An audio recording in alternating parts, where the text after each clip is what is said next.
દહેજની એક કંપનીમાં આગ લાગતા દોડધામ મચી જવા પામી હતી. ધુમાડાના ગોટે ગોટા દૂર દૂર સુધી નજરે પડ્યા હતા. વાગરા તાલુકાની દહેજ જીઆઈડીસીમાં આગની ઘટના બનવા પામી હતી. ઘટનાને પગલે લોકોમાં નાસભાગ મચી ગઈ હતી. સમગ્ર બનાવ અંગે સૂત્રો થકી પ્રાપ્ત થતી માહિતી અનુસાર આજે રવિવારે સાંજના સમયે વાગરાની દહેજ જીઆઈડીસીની એક કંપનીમાં ભીષણ આગ ફાટી નીકળી હતી.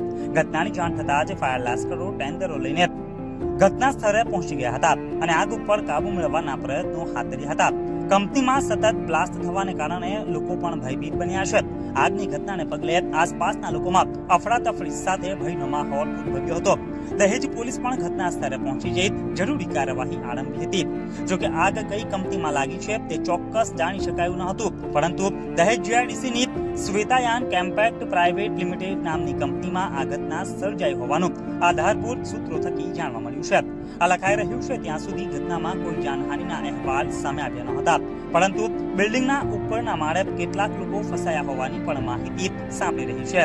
ઘટનામાં 5 થી 7 કામદારો દાઝ્યા હોવાની પણ માહિતી સામે આવી છે. હજુ પણ બચાવ કામગીરી ચાલી રહી છે. જોકે 10 જેટલા ફાયર ટેન્ડરો સ્થળ ઉપર પહોંચી જઈ ફાયર કર્મીઓ આગ બુઝાવવા સાથે બચાવ કામગીરીમાં જોતરાઈ ગયા છે. ઉપર ફસાયેલા લોકોને ક્રેનની મદદથી રેસ્ક્યુ કરવામાં આવી રહ્યા છે.